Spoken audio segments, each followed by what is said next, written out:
네, 이 시간에는 기망 살리기라는 말씀의 제목으로 사무엘하 19장 31절부터 39절 말씀을 가지고 함께 은혜를 나누겠습니다. 블랑크 플라워와 오스왈드의 연구에 의하면 인생에서 가장 힘든 시기를 세계 평균적으로 47세라고 연구 결과가 나왔다고 합니다. 그 이유에 대해서 뭐라고 설명하냐면 중년이 되면 더 이상 자신이 꿈을 꿀 수 없다라는, 그러니까 꿈을 꿀 수 있는 꿈에 대한 열망조차 잃어버리기 때문에 그 시기가 가장 힘들다라고 분석을 했다고 합니다. 아마도 이루어내는 것보다 이루어내지 못한 것에 대한 어떤 실패감이나 그리고 자신의 한계를 너무나 잘 알기 때문에, 그래서 그 나이대가 되면 가장 힘든 시기가 되지 않을까라는 생각을 해봅니다. 영화 스물에도 이런 대사가 나와요. 조금 힘들다고 울어버릇하지 마. 어차피 내일도 힘들어. 내일도 힘들고 그 다음날도 힘들고 우리 인생이 전부 다 힘들 수밖에 없는 지금 이 시대의 어려운 모습들을 너무 잘 보여주는 대사인 것 같습니다.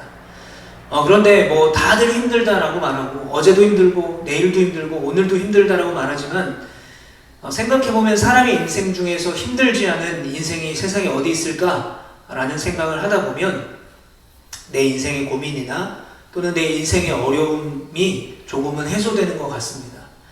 그러나 우리 믿는 그리스도인들이 인생의 어려움과 고난을 마주하는 태도는 바로 첫 번째로는 하나님을 향한 믿음을 가지고 그 어려운 고난과 어려움을 이겨내야 되겠죠. 하나님의 은혜를 가지고 그 말씀을 가지고 우리가 힘을 얻는 것입니다. 그리고 우리가 인생의 힘든 시기들을 좀 돌아보게 된다면 그 누군가가 있었어요.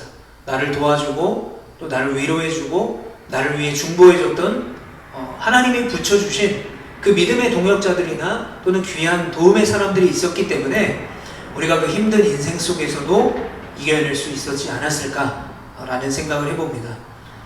성경을 보면 하나님의 마음에 합한 자라는 유일한 칭호를 얻었던 사람이 있습니다. 바로 다윗이죠. 하나님 마음에 합한 자이기 때문에 많은 축복과 부와 또 하나님의 놀라운 은혜를 입었던 것도 사실이지만, 우리가 이 다윗의 인생을 차근차근 살펴보게 된다면 다윗의 인생도 늘 평탄하지는 않았다라는 것을 우리가 잘 알 수 있어요. 그래서 다윗의 인생 중에 수많은 어려움이 있었겠지만 그 어려움 중에 두 가지의 인생에서 가장 큰 어려움을 꼽는다면 첫 번째로는 장인 사울에게 쫓길 때입니다.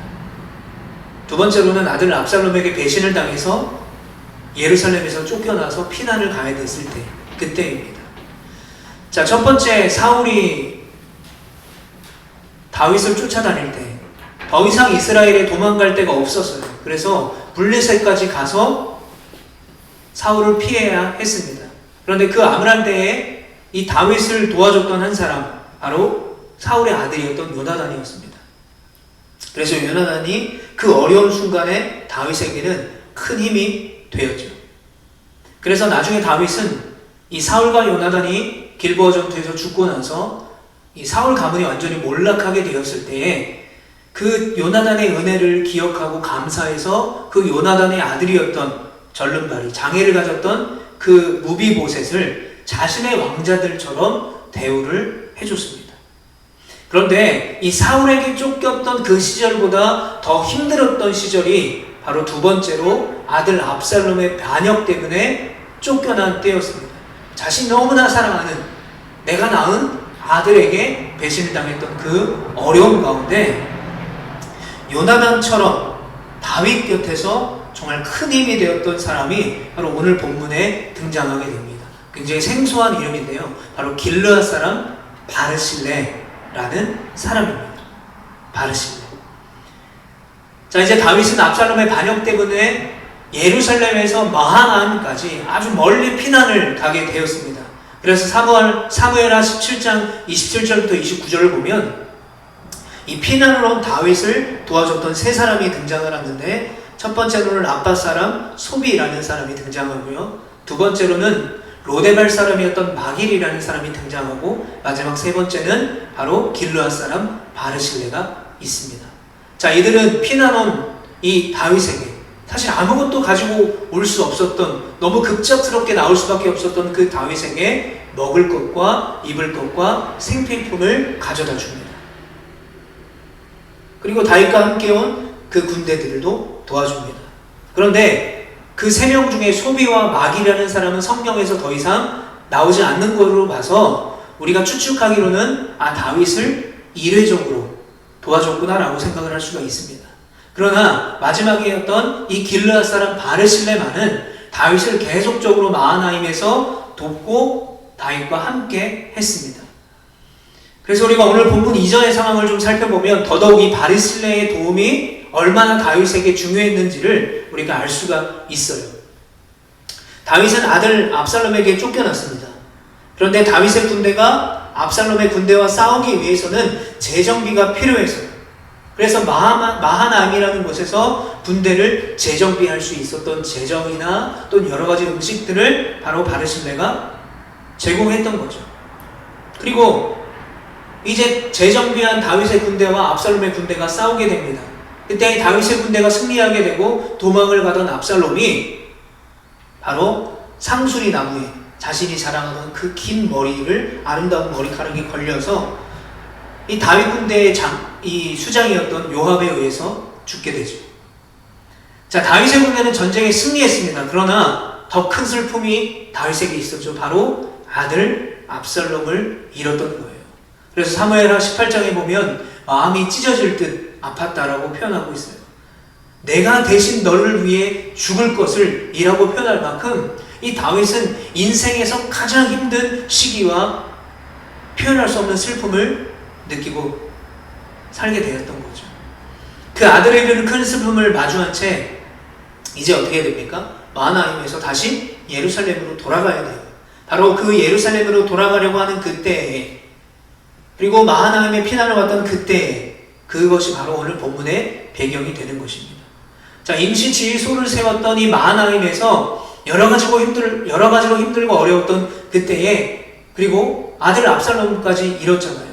그 슬픔까지 더해져서 절망 가운데 있던 다윗에게 이 바르실레라는 사람이 많은 도움을 주었습니다. 그래서 오늘 본문 31절과 32절에 이렇게 말하고 있습니다.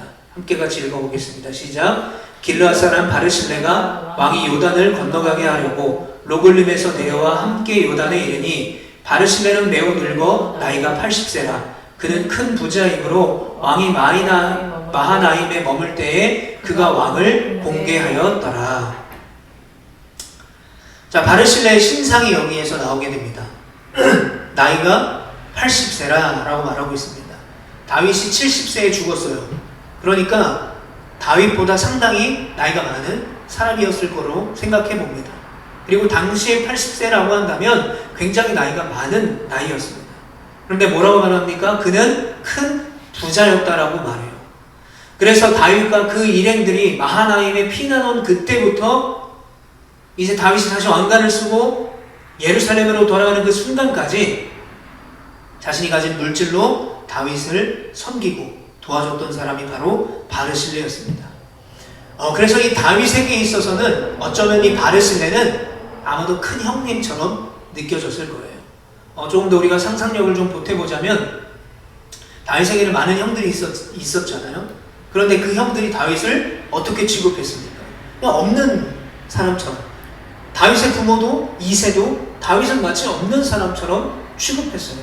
그러니까 그런 인생의 어려움을 경험했던 다윗에게 있어서 나이가 지긋한 80세가 된 이 바르실레의 도움이 어쩌면 따뜻한 큰 형님의 어떤 마음을 느꼈을 것이고, 또 사울에게 쫓김을 당할 때 나를 도와줬던 그 요나단과 같은 그런 친구처럼 여겨졌을 거예요. 잘 생각해보면 이 바르실레가 만약에 없었다면 군대를 재정비했을 수도 없었을 거예요. 그리고 군대를 재정비하지 못했다면 압살롬과의 군대의 전쟁에서도 승리할 수가 없었을 것입니다. 그리고 전쟁에 패했다면 다윗은 예루살렘에 돌아가지도 못했을 거예요. 그리고 심지어는 물론 그런 일은 일어나지 않았지만 아들 압살롬에게 아버지 다윗이 처형을 당하는 그런 비극이 일어날 수도 있었을 것입니다. 바로 이런 어려움에 처한, 이런 위기에 처한, 인생의 가장 슬프고 어려운 시기를 보내고 있던 다윗을 바르실레가 살려낸 것이죠. 그래서 이제 다윗은 그 바르실레에게 감사를 표시합니다. 33절을 보면 왕이 바르실레에게 이르되 너는 나와 함께 건너가자. 예루살렘에서 내가 너를 공개하리라. 뭐라고 말합니까? 나와 함께 갑시다. 어디로요? 예루살렘으로 함께 갑시다. 내가 이제 예루살렘에 가면 내가 당신의 남은 인생을 후히 대접하고 책임지겠습니다. 지금은 내가 아무것도 가진 것이 없어서 이 은혜를 갚을 길이 없으니 나와 같이 예루살렘에 가면 내가 그곳에서 내가 받은 것보다 더 큰 은혜를, 더 큰 보답을 하겠습니다. 라고 말해요. 그런데 바르실레가 뭐라고 대답합니까? 오늘 본문의 35절부터 36절을 요약하면 이거예요. 결론은 거절입니다. 다윗이 함께 예루살렘으로 갑시다 라고 했을 때 바르실레는 거절해요. 여기서 우리가 알 수 있는 것은 바르실레가 다윗을 섬긴 것은 어떠한 대가를 바란 것은 아니었다라는 것으로 우리가 추측해 볼 수가 있어요. 뭐라고 대답하냐면 내 나이 이제 80인데 내가 예루살렘에 가서 얼마나 더 살겠습니까? 내가 지금 음식맛도 잘 모르고 풍악 소리도 제대로 못 듣는 그런 노인인데 내가 예루살렘으로 가면 또 그 가는 여정 속에서 오히려 왕에게 짐이 될 것입니다. 라고 말해요. 단 나에게 소원이 있다면 왕을 모시고 이 요단강만은 함께 건너고 싶습니다. 저는 그것으로 만족합니다. 라고 말해요. 그런데 다윗이 받은 은혜가 얼마나 큽니까? 그 은혜가 얼마나 감사해요. 그래서 또 이제 요구합니다. 아유, 그렇지 말고 같이 예루살렘으로 갑시다. 가서 내가 충분히 보답할 수 있는 기회를 주세요. 내가 당신에게 은혜를 갚을 수 있는 그 기회를 주십시오. 두 번째 제안을 합니다. 그러나 바르실레는 또 그 제안을 거절해요. 그리고 거절하고 뭐라고 말하냐면 왕이시여, 정 그렇다면 제 대신 여기 있는 김함을 데려가십시오. 37절 청하건대 당신의 종을 돌려보내옵소서. 내가 내 고향 부모의 묘 곁에서 죽으려 하나이다. 그러나 왕의 종 김함이 여기 있사오니 청하건대 그가 내 주 왕과 함께 건너가게 하시고 왕의 처분대로 그에게 베푸소서 하니라. 자, 여기서 중요한 표현이 나옵니다. 왕의 종 김함이 여기 있다라는 거예요. 그리고 왕의 처분대로 그에게 베푸소서. 바르실레는 지금 자신의 아들이었던 김함을 예루살렘에 대신 데려가기를 요청하는데 뭐라고 얘기하냐면 왕이시여, 왕이 저에게 은혜를 갚으려고 저와 함께 같이 예루살렘으로 가자 하지 않았습니까? 그러면 내 아들을 대신 데려가셔서 그 은혜를 보답해주고 잘 먹고 잘 살 수 있도록 도와주세요 라고 하지 않았던 거예요. 왕의 종인 김함이라고 표현하고 있고 왕의 처분대로, 즉 다윗이 하고 싶은 대로 베풀라는 거예요. 그게 뭐 큰 은혜이든 작은 은혜이든 상관없다라는 것입니다. 그렇게 겸손함으로 자신의 아들을 부탁해요. 자, 그런데 그렇다면 김함이라는 사람, 사실 저는 이 말씀을 준비하면서 처음 본 이름이에요. 김함. 뭐 여호와 김 해가지고 뭐 성경에 김씨성을 가진, 뭐 농담으로 얘기하지만 김씨성을 가진 사람, 뭐 여호와 김, 뭐 김자 들어간 사람들이 꽤 있거든요. 근데 김함은 처음 들어봤어요. 김함이 도대체 누구일까? 그래서 김을 한다고? 김함. 네? 그리고 바르실레는 바시잖아요. 그런데 웬 김가? 라고 생각을 했습니다, 제가. 그래서 김함에 대해서 알아봤어요. 김함. 자, 그 김함은요, 이름의 뜻이 뭐냐면 창백함, 안색이 좋지 않은 이라는 의미를 가지고 있습니다. 자, 이름처럼 매우 기운이 없어 보이는 이 김함을 다윗은 예루살렘으로 데려가기로 결정합니다. 그리고 다윗과 바르실레는 함께 요단을 건넜고 요단 서쪽에서 입을 맞추고 작별을 합니다.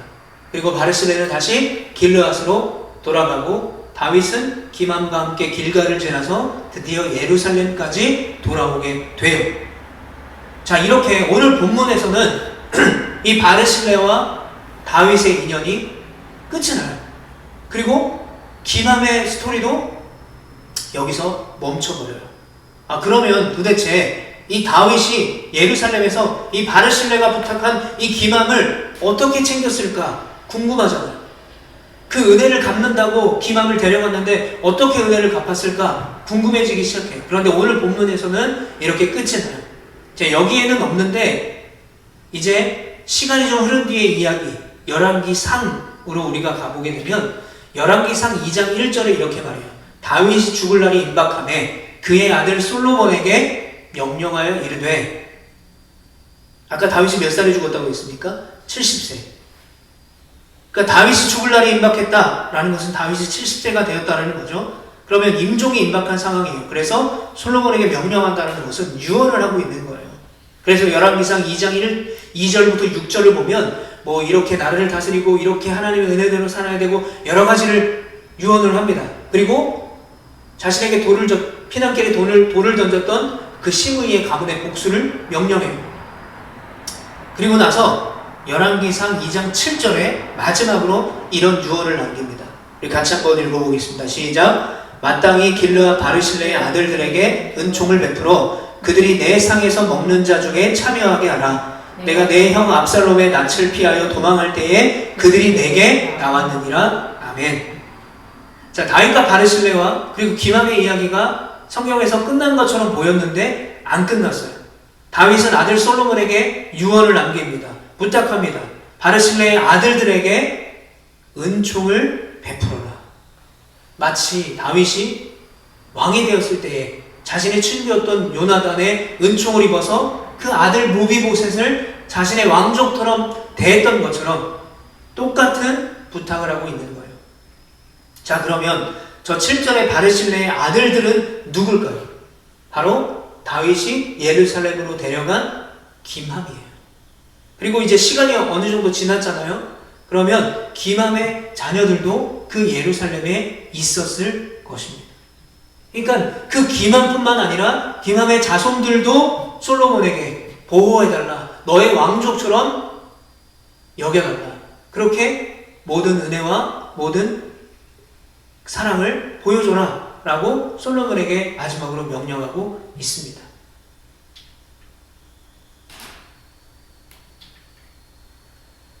제가 사는 동네에 스위스 마을이라는 곳이 있습니다. 그래서 여기에 걷기가 좋은 곳이고 또 산책하기도 좋은 곳이라 자주 걷게 되는데 저희 주보에도 이제 해움이라는 이름이 나와 있는데 함께 음식도 나누고 또 기도도 중보하고 또 커피도 나눠 먹는 거기 사장님이 계세요.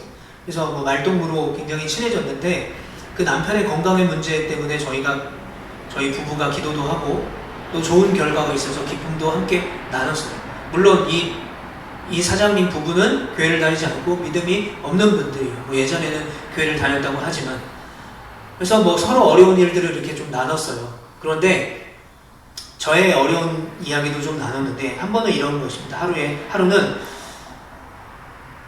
목사님네 어머니도 투석을 하고 목사님네 동생도 투석을 하고 또 목사님은 또 투석하다가 이식을 받았는데 그게 무슨 경우냐라는 거예요. 한 가족 중에 3명이 그렇게 아픈 것이 이게 무슨 일이냐고 자신의 이성으로는 전혀 이해가 되지 않는다라고 이야기를 하시더라고요. 그래서 제가 그 사장님께 이렇게 말했습니다.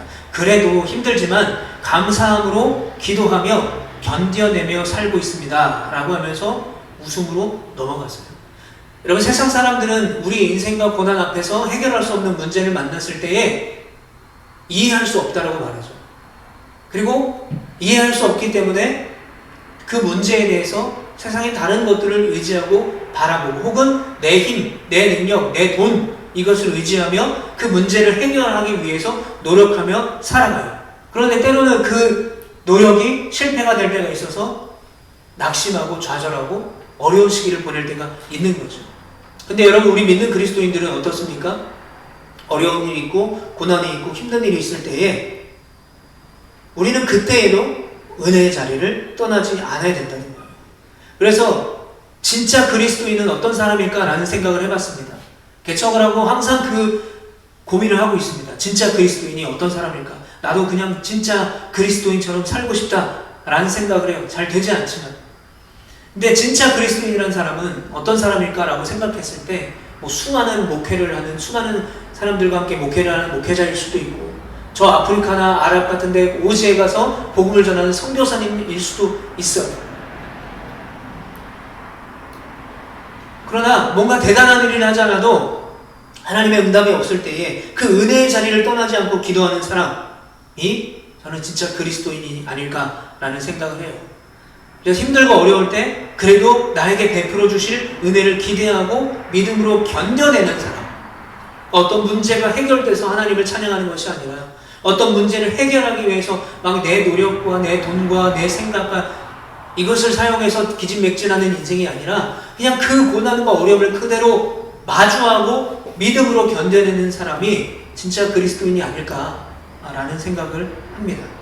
여러분, 오늘 본문의 바르실레가 바로 그런 사람이었어요. 세 가지로 이야기를 할 수 있어요. 첫 번째로는 바르실레는 다윗의 형편이 어떠하냐에 따라서 다윗을 대우하지 않았습니다. 여러분, 많은 세상의 사람들이 어떤 사람에게 뭔가 기대할 때 그 사람에게 잘해주죠.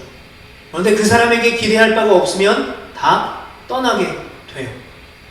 그러나 바르실레는 어떻습니까? 하나님의 사람인 다윗을 정확하게 알고 있었어요. 사실 다윗이 피난을 왔잖아요. 아무것도 가진 게 없잖아요. 지금은 왕도 아니잖아요. 왕권을 잃었잖아요. 아무것도 아니잖아요. 그러면 피난 왔을 때 누가 공격하면 다윗은 죽을 수밖에 없는 연약한 사람이었어요. 힘이 없는 사람이었어요. 그런데 바르실레는 그것과 관계없이 하나님께서 세우신 왕 다윗을 섬겼습니다. 자, 두 번째로 그는 큰 부자였지만 겸손했어요. 예를 들어보면 아비가일의 남편 부자 나발의 이야기를 아시죠? 그 나발의 경우를 보면 이 나발은 교만했습니다. 그래서 다윗이 누군데 다윗이 나보다 돈 많아? 그래서 다윗이 자기 농장을 지켜줬는데도 다윗을 그렇게 평가했어요. 교만했어요. 그러나 바르실레는 어떻게 합니까? 끝까지 소위 말해서 늙음하게 한 번 더 크게 출세할 수 있었던 그 기회를 잡지 않았던 거예요. 예루살렘에 가면 다윗이 얼마나 많은 사람들에게 이 사람이 나를 구원해 준 사람입니다. 이 사람에게 내가 은혜를 입었습니다. 얼마나 많은 부를 유명세를 가져다 주겠습니까? 그런데 그 기회를 잡지 않았어요. 그러면서 뭐라고 말합니까? 오히려 내가 다윗 왕에게 짐이 될 것입니다 라고 겸손함으로 다윗의 제안을 거절했어요. 마지막 세 번째로, 이게 가장 오늘 말씀의 중요한 키포인트가 되는 말씀인데 바로 복음을 전하는 사람입니다. 여러분, 바르실레라는 이름의 뜻은요, 철연장이라는 이름의 뜻을 가지고 있습니다. 그래서 이걸 좀 의역해보면 철연장같이 강인한 어떤 믿음을 가진 사람이라고 우리가 생각해 볼 수가 있어요. 그런데 반대로 그에게는 아들이 있었는데 김함이라는 아들이 있었습니다. 어떤 뜻이죠? 창백한, 안색이 좋지 않은 병약한 아들 김함이 있었어요. 건강이 좋지 않거나 여러 가지 육신과 정신적으로도 약함의 문제가 있었던 그런 자녀였던 것 같아요. 그런데 이 바르실레는 이제 다윗 왕에게 그 연약한 자신의 아들을 맡기고 편히 눈을 감을 수 있게 된 것입니다. 끝까지 이름처럼 꼿꼿하게 굳건하게 살아갈 수가 있었던 거예요. 그런데 왜 저게 복음을 전하는 사람이었을까? 그 이유는 설교 마지막에 알게 되실 것입니다. 자, 이 세 가지, 바르실레가 바로 이런 사람이었기 때문에 다윗이 어떤 형편에 처해 있든지 섬기고 도울 수가 있었던 거예요. 그리고 다윗을 다시 예루살렘으로 보낼 수가 있었던 것이고 자신의 아들 기맘도 함께 보낼 수가 있던 것입니다. 오늘 우리가 이 말씀을 들으면서 이 대림절 마지막 주를 보내는 우리는 다시 한번 생각해 봐야 할 문제가 있습니다. 첫 번째로, 나는 진짜 그리스도인처럼 살아가고 있는가? 내가 믿음으로 이 고난을 마주하고 견뎌내며 오히려 그 고난 속에서도 세상 사람들이 인정할 만큼, 부러워할 만큼 감사하고 있는가? 더 나아가서 나는 그 감사와 은혜를 나누고 돕고 섬기고 살아가고 있는가? 라는 것을 우리는 꼭 한번 생각해 볼 수 있었으면 좋겠습니다. 그래서 나와 우리 교회를 돌아보고 우리가 믿음으로 살아내며 그 은혜와 감사와 사랑을 전하고 나눌 수 있는 우리 모두와 또 우리 제주 로아교회가 되기를 축복합니다. 저는 2004년에 이름도 모르는 이 42세 남자분에게 첫 번째 신장 이식을 받았습니다. 그 과정 속에서 제가 중학교 때 원래 서원했던 이 목회자의 비전으로 돌아가서 이렇게 목회자가 되었습니다. 지금 생각해보면 그 41세 남자분의 헌신이나 희생이 아니었다라고 한다면 저는 지금 목회자가 아니었을 거예요. 그리고 개척도 하지 않았을 것입니다. 여러분, 저희 교회는 개척교회고요. 성도도 저와 아내밖에 없습니다. 그러나 우리 교회가 세워질 수 있었던 것, 지금까지 이렇게 하나님의 은혜로 교회로서의 역할을 감당할 수 있는 것은 수많은 사람들의 기도와 사랑과 관심과 헌신이 있었기 때문에 그렇게 되었다라고 저는 분명히 믿어요. 당연히 저희는요, 너무 감사할 따름입니다. 너무 부족하고 너무 연약한 사람인데 물질을 흘려보내주시고 사랑을 흘려보내주신 그 은혜가 너무나 감사할 따름이에요. 그래서 우리 교회가 올해 이제 두 번째 구제헌금을 어려운 분에게 흘려보냈어요. 어떤 사람들은 재정도 없고 교회도 작고 성도도 없는데 무슨 구제헌금을 누가 누구에게 흘려보내냐라고 생각하실 수가 있어요. 그런데 저희가 대림절이 끝나고 성탄을 맞이하는 24일 날 세 번째 구제헌금을 흘려보내기로 결정을 했습니다. 바로 제주 서귀포에 있는 라파의집이라는 곳에 저희가 구제헌금을 전달하고 오기로 했습니다. 그래서 제가 그 의사를 사랑의 장기기증운동본부에 전달을 해서 마침 제주에 계셨던 상임이사 목사님을 만나게 됐어요. 그러면서 이런저런 이야기를 했습니다. 그런데 그때 저에게 이식을 해준 분의 성함을 듣게 되었어요. 그 성함을 듣는데 뭔가 이유 모를 그런 울컥함이 제 안에 있더라고요. 그분의 헌신이 없었고 그분의 희생이 없었다면 물론 그 신장이 다시 망가져서 아내에게 다시 신장을 공여받았지만 저분의 희생이 없었다면 내가 이 자리에 서 있을 수 있었을까? 두 번째 이식을 해준 아내에게도 감사하지만 이분의 기증이 아니었다면 건강도 회복하지 못했을 것이고 목회자가 되지 못했을 것이고 또 목회자가 돼서 대학원에 가서 아내를 만나지도 못했을 거라고 생각을 하게 되더라고요. 그래서 저는 24일 날 예수님이 이 땅에 오시기 전날 많은 사람들이 서로 선물을 하고 또 캐롤을 들으면서 즐기는 그날에 이제 투석인들이 일주일에 3번씩 4시간을 투석을 해야 되니까 여행을 못 다닙니다. 근데 제주도에 와서라도 여행을 좀 즐기면서 투석을 할 수 있는 공간, 저 제주 라파의 집, 그리고 거기서 숙식을 하고 또 편하게 여행을 할 수 있는 기회를 제공하는 그 제주 라파의 집에 하나님의 사랑을 흘려보낼 예정입니다. 제가 투석과 이식을 경험하면서 하나님의 놀라운 은혜를 경험했기 때문에 또 그 어려움 속에서 나를 도운 사람, 또 나를 위해 신장을 기꺼이 이식해준 분들이 계시기 때문에 지금 제가 있다라고 생각을 해요. 그래서 나만 행복한 신앙이 아니라, 나만 행복한 대림절이 아니라, 나만 행복한 성탄이 아니라 그 사랑과 은혜를, 내 고난 속에 어려웠던 때를 도와줬던 그 수많은 사람들의 은혜를 이제 또 다른 사람들에게 흘려보내기를 원합니다. 이제 말씀을 정리하겠습니다. 오늘 말씀의 제목이요, 바로 기맘 살리기예요. 그럼 다윗을 살려낸 이 바르시레는요, 결국 기맘까지 살려냈습니다. 자, 무슨 말이냐면 길르앗에서 만약에 이제 이 기맘이 예루살렘으로 가지 않았다면 부자 아버지 후감으로 인해 길르앗에서 잘 먹고 잘 살았을 거예요. 그런데 왜 이 바르시레는 기맘을 다윗에게 보냈을까요? 근데 그 행동이 왜 기맘을 살려내는 것일까요? 거기서 왕족 대우를 받았기 때문에? 예루살렘이라는 큰 도시에 유학을 갔기 때문에? 그런데 그 이유가 어디에 등장하냐면 더 많은 시간이 흐른 뒤에 예레미야서에 나오게 됩니다. 예레미야서 41장 17절을 보면 이렇게 말해요. 베들레헴 근처에 있는 게롯 기맘에 머물렀으니, 게롯 기맘이라는 말이 나옵니다. 게롯 기맘. 자, 기맘이란 말이 오랜만에 등장하게 되는데 여기서 게롯은 숙박업소를 말해요. 여관을 뜻합니다. 그러니까 게롯 기맘은 기맘이 운영하는 여관이에요. 자, 기맘의 여관의 위치가 어디입니까? 베들레헴 근처에 있다고 말하고 있습니다. 자, 이 게롯은 어떤 의미를 가지고 있냐면 캐러반이라고 하죠. 그 당시에 낙타나 말을 타고 무역을 하던 사람들이 이동 중에 이용하는 여관 같은 곳이 바로 이 게롯이에요. 자, 그러면 지금까지 성경의 이야기를 종합해서 이야기를 정리해보면 다윗 왕이 다윗의 소유지였던 이 베들레헴의 토지를 김함에게 하사한 거예요. 그래서 김함이 그 왕의 도움으로 거기에 뭘 차린 겁니까? 여관을 지어서 운영하며 살았던 거예요. 그런데 김함은 죽었을 거 아니에요. 세월이 흘렀으니까.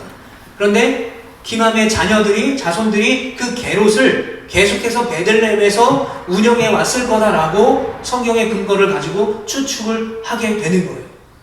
자, 그런데 왜 바르실레가 그러면 김함을 살렸는가? 왜 바르실레가 복음을 전하는가? 그 이유가 여기에 나옵니다. 여러분, 베들레헴 근처 여관 하면 뭐가 떠오릅니까? 베들레헴 근처 여관 하면 바로 다윗의 집 족속이었던 요셉이 만삭의 마리아를 데리고 호적을 신고하기 위해서 다윗의 동네 베들레헴에 가죠. 그때에 갔던 여관을 구하지 못해서 마구간에서 태어나신 예수님. 당연히 우리는 예수님이 생각이 나는 것이죠. 설마 할 수가 있어요. 설마. 물론 정확하게 이거다라는 말은 없지만 아기 예수가 탄생한 그 마구간이 김함의 게롯이었다 라고 추정을 합니다.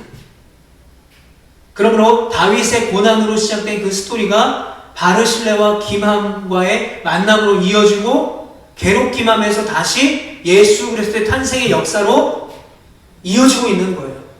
길르앗 땅에서 아버지의 재산을 받아서 그냥 흥청망청 살다가 끝날 수 있었던 그 병약하고 창백 같던 김함의 인생이 예수 그리스도의 탄생까지 이어지는 귀한 생명을 지켜내는 빛나는 일에 김함이 쓰임을 받을 수 있었던 거죠.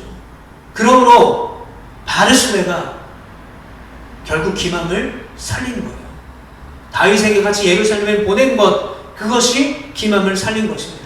여러분, 세상의 복음, 구원자로 오신 예수님의 탄생을 준비한 그 김함을 살려낸 바르실레가 만천하의 복음, 그 기쁜 소식을 전한 사람 아니겠습니까? 그래서 이 바르실레는 복음을 전한 사람이었어요. 다윗을 살려냈고 김함을 살려냈고 그 여관에서 바로 온 땅의 구원자이신 메시아이신 예수 그리스도의 탄생을 준비했던 사람이었기 때문입니다. 이제 말씀을 정리하겠습니다. 여러분, 우리가 남은 인생이 얼마나 되겠습니까? 저의 인생을 봤을 때 길어봤자 30년, 40년입니다. 그것도 모르는 거예요. 그리고 어제 태어난 아이라고 할지라도 100년이 넘기는 쉽지 않습니다. 더군다나 우리는 언제 죽을지 모르는 잠정적인 시한부의 인생을 살아가고 있습니다.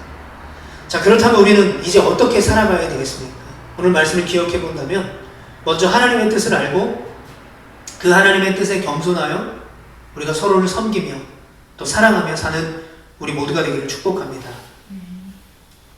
다윗이 힘들고 어려운 그 순간에 도움의 사람인 바르실레의 도움을 받아서 또 그 모든 역사들이 바로 아기 예수, 이 땅의 구원자로 오신 그 복된 소식까지 이어졌던 것을 우리가 기억하여 우리 역시 말씀의 기준으로 믿음으로 버텨내며 승리하며 살아가는 우리 모두가 되길 바랍니다. 오늘 본문의 바르실레와 같이 세상의 기준으로 늘 열심히 달려가는 자기의 힘과 자기가 가진 돈이나 또는 배경으로 힘겹게 살아가지만 결국 영원한 죽음으로 달려가고 있는 그런 김함과 같은 연약한 사람들을 우리가 살려야 됩니다. 어떻게 살릴 수 있습니까?